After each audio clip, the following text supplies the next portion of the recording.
Olá, está começando mais um Conexões aqui na TV UFG. Eu sou a Camila Maia, uma mulher de pele clara, com cabelos e olhos escuros. Hoje estou vestindo uma roupa esverdeada e estou sentada aqui na parte técnica da TV UFG. Por isso, atrás de mim você vê alguns armários e também algumas prateleiras. Quem faz a interpretação para Libras nesse programa é o professor Diego Barbosa, que é coordenador do Labitave. Ele se descreve como um homem de pele clara, com cabelos e olhos castanhos e uma barba cheia. Olá, professor Diego, muito obrigada pela sua presença. Bom, antes da gente começar o nosso programa de hoje, vou só te lembrar onde assistir a TV UFG e o Conexões. Nós exibimos o nosso sinal no canal 15.1 do Sinal Aberto, no 21 da NET Goiânia, também pelo site da TV UFG, que está aparecendo aqui embaixo, tvufg.org.br, e uma outra forma de assistir a programação da TV UFG é pelo aplicativo, que você pode baixar gratuitamente em celulares com modelo Android. Agora sim, vamos para o nosso assunto principal. De acordo com dados do Censo 2022, a população quilombola do Brasil é de mais de 1 milhão de pessoas, o que representa 0,65% do total de habitantes do país. A população quilombola residente aqui em Goiás é de mais de 30 mil pessoas, o que corresponde a 0,43% da população do estado. Isso faz com que Goiás seja o oitavo estado com o maior número de pessoas quilombolas. Para explicar um pouquinho mais sobre a realização do último censo, a contagem da população quilombola e também para falar mais sobre a importância desses dados, eu recebo hoje 2 entrevistados que vão conversar comigo. O primeiro deles é o Daniel Ribeiro, que é coordenador operacional do Censo 2022 em Goiás. Olá, Daniel, muito obrigada pela sua presença. Olá, Camila. Boa tarde, Carlene. Eu me apresento aqui como sendo um homem de estatura mediana, pele parda, cabelos grisalhos. Estou trajando um colete azul do IBGE. Obrigada pela sua descrição e muito obrigada pela sua participação, Daniel. E como ele mesmo já antecipou, a Carlene é a nossa outra entrevistada, Carlene Printes, que é coordenadora do Movimento Nacional de Estudantes Quilombolas. Olá, Carlene, muito obrigada pela sua presença, é um prazer recebê-la aqui. Olá, Camila. Boa tarde. Boa tarde, professor Daniel. É um prazer estar aqui contribuindo com vocês. Eu sou Carlene Printes, eu sou uma mulher negra, cabelos com tranças longos, colorido, com os óculos coloridos também na cor laranja. Estou vestindo um vestido colorido também. Carlene, vou começar com você, para que você fale um pouquinho como é que a captação desses dados foi recebida, né, nas comunidades com quem você convive, na comunidade em que você mora, porque é a primeira vez, né, em que há essa opção de se identificar como quilombola no censo. Explica um pouquinho para a gente. Então, para nós, enquanto quilombolas, é um momento bem significativo por conta justamente do que Camila já trouxe aqui, de que pela primeira vez nós estamos aparecendo nas estatísticas, estamos aparecendo nos dados. Para nós que somos quilombola, que estamos na base, que estamos, inclusive, dentro da floresta amazônica, onde é dito e onde nacionalmente, mundialmente, mostra que apenas o protagonismo do nosso povo indígena, que são nossos parentes, são nossos amigos de luta, mas é preciso também reforçar que a Amazônia também é quilombola, né? É preciso reforçar que o Brasil é quilombola e que existem milhões de quilombolas espalhados, né, na diversidade desse nosso país. Então, trazer esses dados à tona nos mostra que nós estamos aqui, a nossa existência, e principalmente nos possibilita, né, buscar políticas públicas diretamente para esta população, né, que há muitos anos foi invisibilizada. Bom, e Daniel, explica para a gente um pouco desse processo, né? Como é que foi esse processo para criar este censo, né? A aplicação desse censo, com essa diferença, né, da possibilidade da população quilombola se identificar dessa maneira, o porquê dessa decisão? Dá para explicar um pouquinho para a gente? Sim, o IBGE se organizou desde 2019 para fazer o contato com todos os... tentar encontrar todas as lideranças quilombolas, através da Fundação Palmares, através aqui no caso de Goiás, da própria UFG, e nós fizemos, então, depois de um levantamento com registros administrativos do INCRA, da PUC, da UFG, do Ministério do Desenvolvimento Social e da Fundação Palmares, de posse desse inventário, a gente fez uma chamada pública em todo o Brasil, que em Goiás nós fizemos em 2019, para que, além dos territórios quilombola, das áreas aglomerados quilombola, que nós pudéssemos encontrar, às vezes, um morador que se considerava quilombola, e nós criamos ali uma área de interesse operacional, para que, quando o recenseador chegar naquele endereço, o questionário no computador de mão do recenseador abriria a pergunta, né? Você se considera quilombola? Aí, sendo a resposta sim, aí pergunta o nome da comunidade e as demais perguntas. Então, assim, foi um inventário muito exaustivo, nós procuramos encontrar todas as comunidades, seja em terras quilombolas ou fora delas. E a gente acredita que o inventário em Goiás levou-nos a fazer uma cobertura censitária muito boa. Tanto é que nós encontramos 30 mil quilombolas no estado de Goiás. Daniel, e falando dessas informações rapidamente, você falou da identificação de pessoas que se consideram quilombolas, tanto aquelas que estão dentro de um território, quanto aquelas também que estão fora desses territórios. O que deu para identificar aqui em Goiás? A maior concentração dessa população quilombola, os territórios, a maior parte dessas pessoas vive em territórios, né, já garantidos, já demarcados. Explica um pouco mais. Nós só temos em Goiás 8 terras quilombolas, TQ, né, que são regularizadas. A gente registra a maior delas, o Calunga, que ela abrange 3 municípios, né, Cavalcante, principalmente, Monte Alegre, de Goiás, e Teresina, de Goiás. Depois tem Mineiros, lá com duas comunidades, né, 2 territórios. Tem Santa Rita do Novo Destino, tem Flores, tem Niquelândia. Mas, então, a minoria dos quilombolas estão nas terras demarcadas. O restante, geralmente, já está na zona urbana mesmo, e algumas comunidades que estão em vilarejos, povoados, ou até região mesmo, que ainda não é demarcada.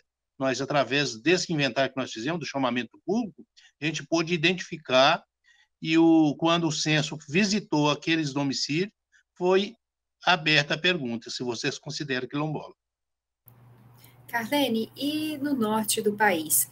Você, habitante do Pará, né, você destacou a questão de salientar a presença de comunidades quilombolas também no norte, né, já que a gente está mais acostumado a falar sobre a população indígena, né, dessa região. Como é que estão distribuídas essas comunidades? Acontece como aqui também no nosso estado de Goiás, que há mais pessoas fora dos territórios? Explica um pouco mais da realidade do Pará e, se puder, também, né, um pouquinho do norte do país.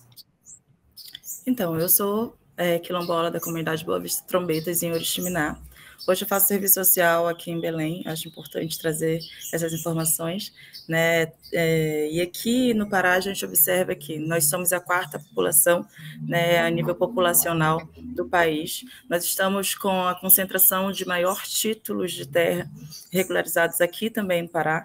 E é importante salientar o protagonismo do Pará dentro dessa luta, dentro dessa resistência, dentro da organização enquanto territórios quilombolas. A gente percebe que os dados, de fato, do IBGE não batem, né? Quando a gente vai para as nossas comunidades, a gente vê que vai muito além o número, né? Mas a gente também entende que foi o primeiro, né? E aí a gente pode, a partir desse, a gente vai se ajustando, vai principalmente dialogando, porque a gente precisa ter esse diálogo direto com o IBGE, já que são eles que estão fazendo, que são responsáveis em fazer esse levantamento, mas é importante fazer esse diálogo também com as nossas bases, também com as nossas lideranças, para que possam estar contribuindo na construção desse censo, né? Mas aí, aqui no Pará, nós estamos numa população bem, assim, cerca de 140 mil quilombolas, então é um dado bastante significativo, é uma população significativa, e a gente percebe que, apesar do nosso número ser grande, as políticas não chegam nas nossas bases, as políticas públicas, principalmente. Eu saio de Oriximiná, onde tem 37 comunidades quilombolas, né, e claro que em Oriximiná as políticas não chegam. A minha comunidade, por exemplo, não tem energia elétrica, a gente não tem saneamento básico, a gente não tem assim, água encanada, enfim, a realidade de Oriximiná é essa, e não se distancia das outras regionais aqui do Pará. Porque aqui no Pará, eu também sou coordenadora da Malungo de Gênero, que é a representação a nível estadual. A todo custo buscar com que esses territórios tenham visibilidade, que esses territórios possam ser públicas. Mais uma vez, reitero e reafirmo que, apesar de a gente entender que esses dados não são, de fato, reais, assim, mas a gente sabe que eles são muito válidos, são valiosos para a nossa luta, para que a gente consiga alcançar a visibilidade para a nossa gente. Daniel, a Carlene destacou um ponto importante da questão das políticas públicas, né? Queria que você fizesse um paralelo, né, entre esses dados que são tabulados, né, pelo censo, que são recolhidos pelo censo, e a aplicação de políticas públicas. A realização do recenseamento ela é essencial, né, para que os diferentes governos possam aplicar diferentes políticas públicas na saúde, no saneamento básico, na educação, para as diferentes populações, né? Olha, a Carlene tem razão quando ela diz que o dado deve ser um pouco maior, porque nós não conseguimos, então, contactar todas as lideranças, todos os contatos desse pessoal para a gente fazer a inserção nos nossos mapas de todas as áreas de interesse operacional que nós chamamos. Mas o que está mapeado hoje vai ajudar, sim, porque além de falar quantos somos nos quilombos, onde estamos, geograficamente onde se situam, vai com certeza trazer esses dados que ela está dizendo que das carências, tanto no saneamento básico, na energia elétrica, na água encanada, no destino do lixo, então, além do perfil desse domicílio, quantos cômodos servem de dormitório, se existe banheiro, qual o tipo de banheiro, se é o destino do esgoto, se vai para fossa ou para buracos, vala negra, enfim, se sabe ler e escrever, quando sabe ler e escrever, qual o último curso frequentado, e, enfim, traz um retrato por faixa etária, né, de toda a população, seja ela quilombola, indígena ou qualquer uma outra especificidade da população do Brasil. Já que você falou em retrato, dá para a gente destacar um retrato da população quilombola aqui de Goiás, em relação a essas questões que você destacou, né, que são respondidas no censo? Olha, a população quilombola em Goiás, como eu disse, as que estão em território, geralmente ela é mais homogênea, mas as que estão fora do território, por exemplo, o município de Piracanjuba é um município com um número considerável de quilombolas, mas eles estão espalhados pela zona urbana e rural e não são organizados por comunidade, eles são moradores simplesmente que se consideram quilombolas dentro desse município. Uma comunidade muito assim presente, com as características fortes, que é a comunidade Mesquita, que é um território demarcado, que fica na cidade ocidental, embora também seja uma comunidade de quilombolas de mais de 2.000 habitantes, no mesmo quilombo, morando dentro da terra quilombola, tem outro número de pessoas que não são consideradas quilombolas, ou seja, eles vão casando entre si, né, entre si, mas também com pessoas de fora daquela comunidade. Então, vai diversificando. E no município do tamanho de cidade ocidental, que tem 91 mil habitantes, ele acaba por ser muito pequeno quando você compara o número absoluto, né? Então, assim, os nossos quilombolas do estado de Goiás não têm essa heterogeneidade, não. São bem diferentes uns dos outros. Eu vou para um rápido intervalo, só para a gente beber uma água. Daqui a pouco a gente volta e continua falando sobre a população quilombola aqui no Brasil e mais especificamente no estado de Goiás, com o Daniel, e fazendo um panorama geral com a Carlene, falando também no norte do país. Então, se você quiser continuar acompanhando essa discussão, não sai daí que a gente volta bem rapidinho.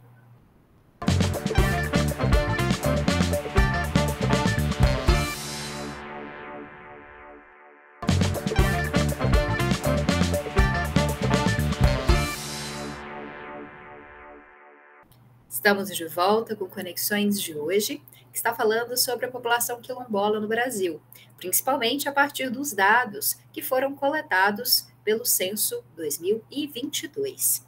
Está comigo fazendo a interpretação para Libras, o professor Diego Barbosa, coordenador do LabTAV, e estão comigo para falar mais sobre esse tema 2 entrevistados. A Carlene Printes, coordenadora do Movimento Nacional de Estudantes Quilombolas, e uma mulher quilombola que vive no estado do Pará, e também o Daniel Ribeiro, que é coordenador operacional do Censo 2022 no estado de Goiás.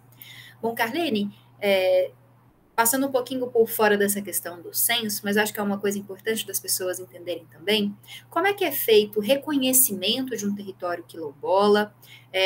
Dá para a gente traçar, às vezes, um paralelo com o reconhecimento também das comunidades indígenas? É mais ou menos o mesmo processo? É diferente? Recebe, geralmente, também, né, passa pelos mesmos desafios e complicações, né, que a gente sabe que muitas vezes é necessário enfrentar para o reconhecimento desse território? Conta um pouco mais. Carlene, acho que o áudio está fechado. Obrigada. A gente precisa se reconhecer enquanto quilombolas, né, se autodeclarar, mas é importante também a gente salientar aqui que não existe quilombola sem território, né?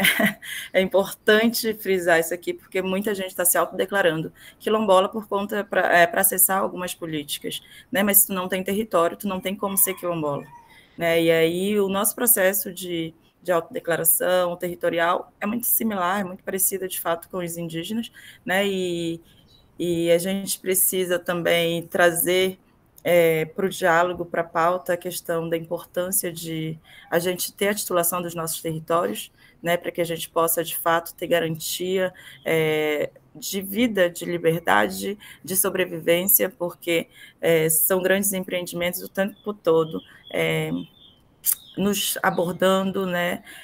Inclusive, do lado da minha comunidade tem uma mineradora de bauxita, e aí a gente, a todo momento, fica fazendo a resistência, porque à medida que os empreendimentos vão avançando, nossos territórios são ameaçados, nossas vidas são ameaçadas, né? E para além de eu estar ou não dentro do território, eu sou um corpo território também, né, que para onde eu vou, independente de onde eu esteja, o meu quilombo está comigo, e a gente também precisa ter esse entendimento. Então, para declarar que de fato existe, que você é quilombola, você precisa ter um quilombo, você precisa ter um território para chamar de seu.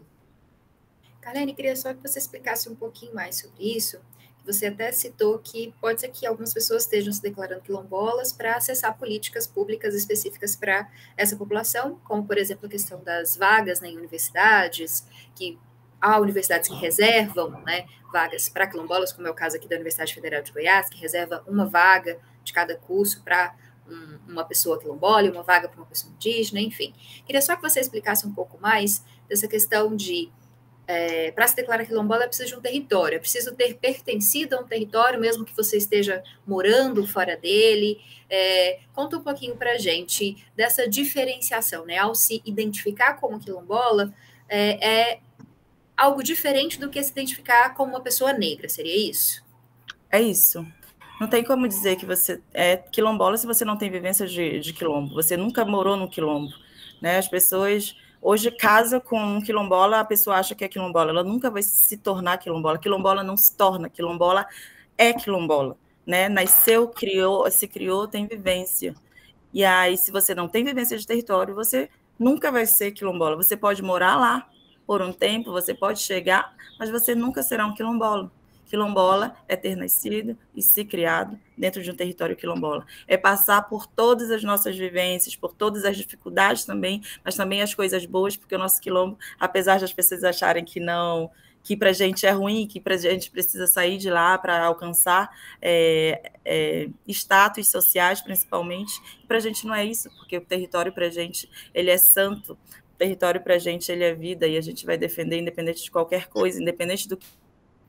Apesar de que, por exemplo, eu estou aqui enquanto Movimento Nacional de Estudantes Quilombolas, a gente acabou de realizar o quarto ENEC, o quarto Encontro Nacional de Estudantes Quilombolas, eu praticamente estou sem voz justamente por conta disso, né? Nós viemos aqui em Belém, inclusive, nós estava tendo o evento da Diálogos Amazônicos, e a gente percebe que não existe protagonismo da juventude dentro dessa discussão, as discussões das próprias lideranças de território, elas estão mais nos bastidores, não está centralizado, não é uma pauta central, e aí a gente precisa provocar isso a todo momento, a todo instante, dizer que nós, enquanto quilombolas, nós precisamos ser ouvidos, porque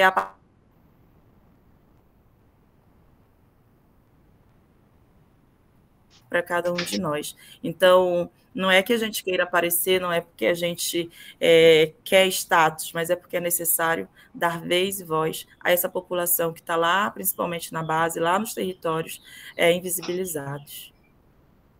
Daniel, explica para a gente sobre agora a continuidade desse censo. Ele deve ser realizado sempre assim, como o censo de 10 em 10 anos.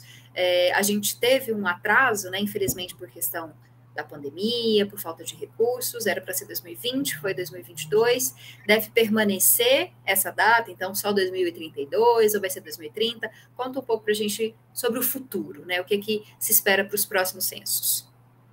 A periodicidade dos censos, de 10 em 10 anos, sempre foi nos anos final zero, a exceção de 91, que foi lá no governo do presidente Collor, que também não teve orçamento, e agora, por conta da pandemia, que foi adiado esse de 2020 para 2022.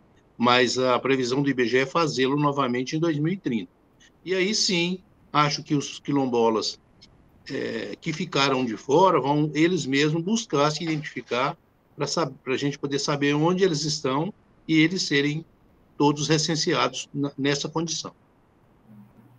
E existem perguntas específicas também, Daniel, para a comunidade quilombola, como a qual quilombo essa pessoa pertence, outras questões mais específicas que não são colocadas para a população geral? Foi construído um questionário diferente para essa população? Sim. Uma vez ele declarando que se considera quilombola, e abre as outras perguntas, sim. Qual a comunidade, qual o nome do quilombo, né? Aí tem várias perguntas nesse sentido, diferente dos demais moradores. Bom, Carlene, passando a palavra novamente para você, agora a gente vai aprofundando algumas outras temáticas, né? Enquanto você falava sobre o quilombo, né, a importância do território, a importância da luta, não sei se todas as pessoas que veem essa palavra quilombo têm a ideia da origem, né, desses territórios, a origem dessa palavra, né, quilombo e quilombola. Queria que você explicasse um pouco para a gente sobre isso, né, a trajetória de luta para a conquista desse território, para a permanência nesses territórios.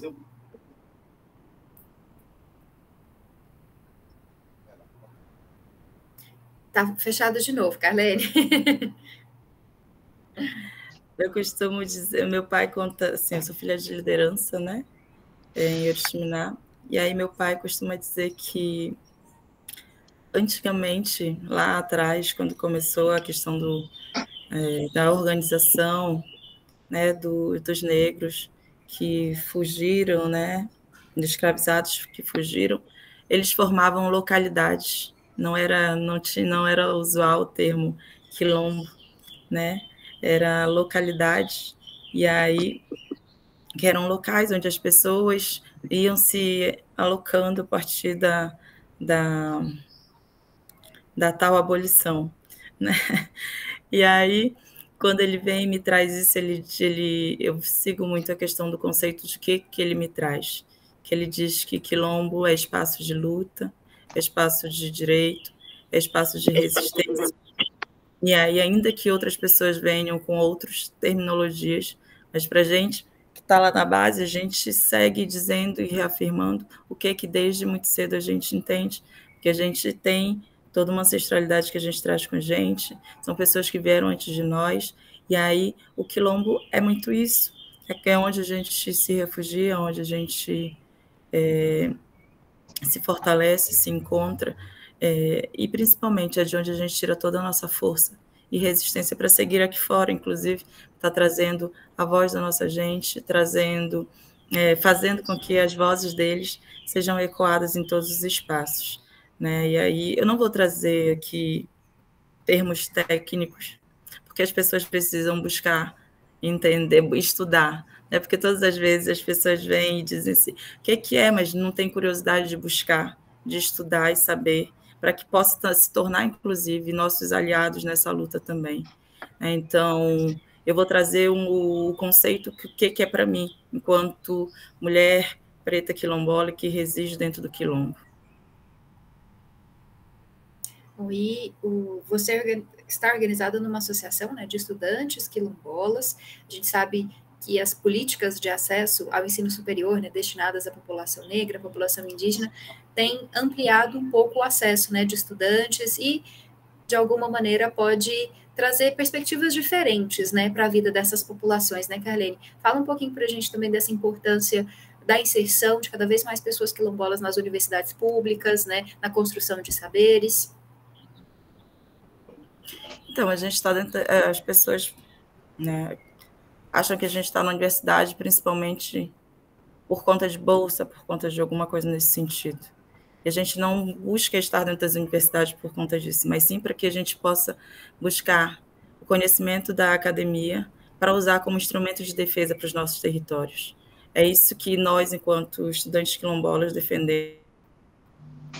Precisa colocar nas mídias. Estamos aqui buscando mecanismos de defesa para cuidar dos nossos, para fortalecer as nossas bases, para que nós consigamos nos mantermos aí firmes e fortes diante de todas as atrocidades que nós sofremos, de todas as coisas ruins que estão colocadas à mesa, nas nossas mesas, diariamente, né? Então, aqui na UFPA, por exemplo, a gente está em torno de quase 4 mil estudantes quilombolas. Então, nós estamos, inclusive, com um processo seletivo aberto.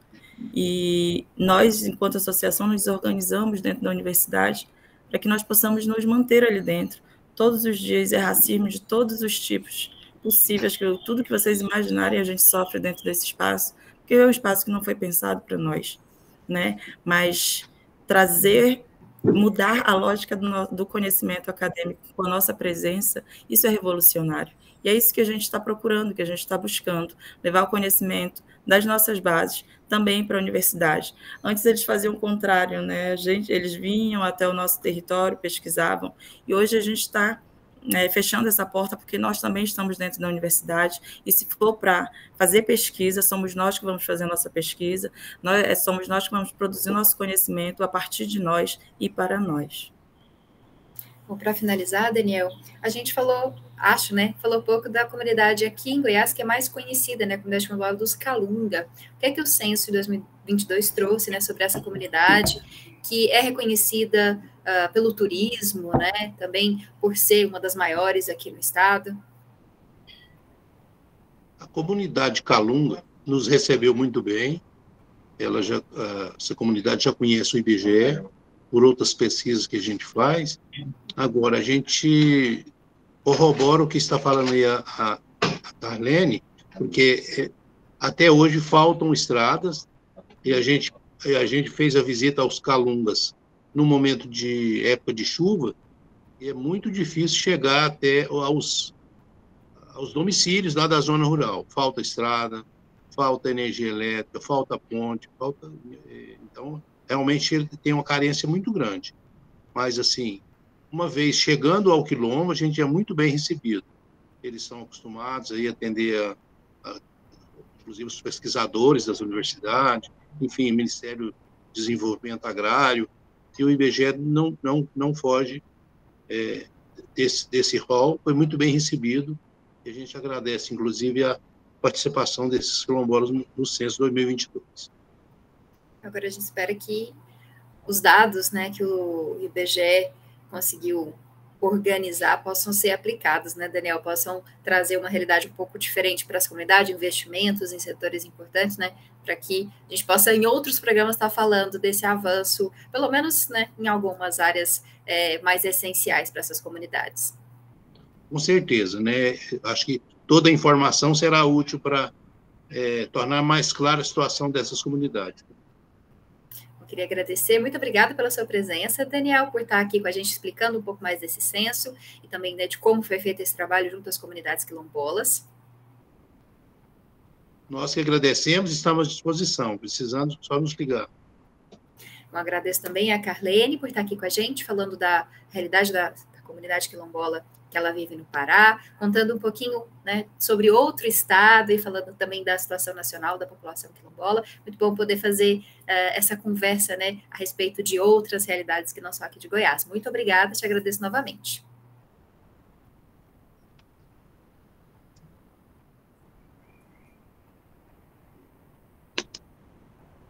Bom, e assim eu finalizo esse bloco, mas daqui a pouco a gente retorna com mais informações para você.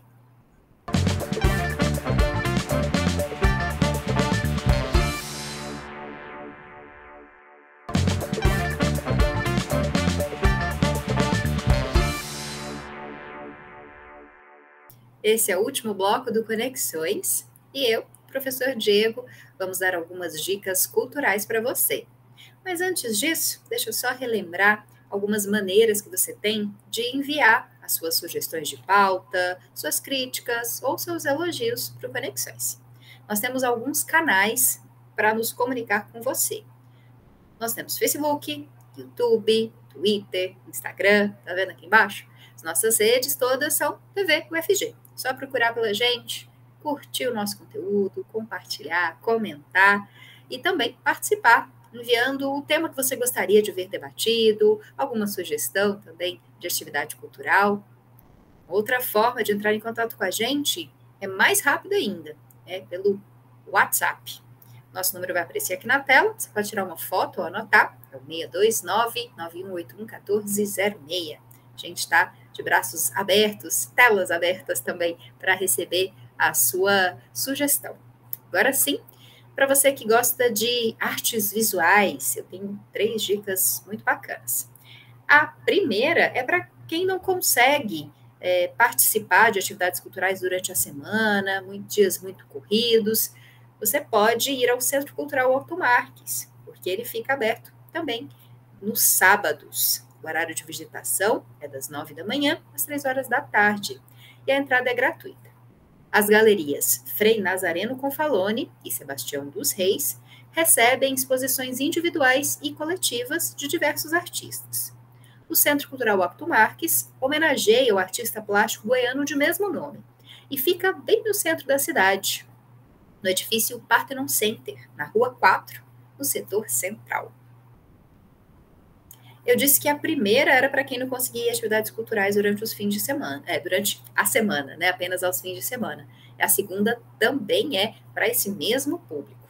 E até mesmo para quem gosta de conferir atividades culturais no domingo. Isso porque a Vila Cultural Cora Coralina funciona sábados e domingos.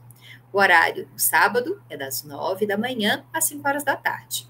O funcionamento no domingo é das 9 da manhã ao meio-dia.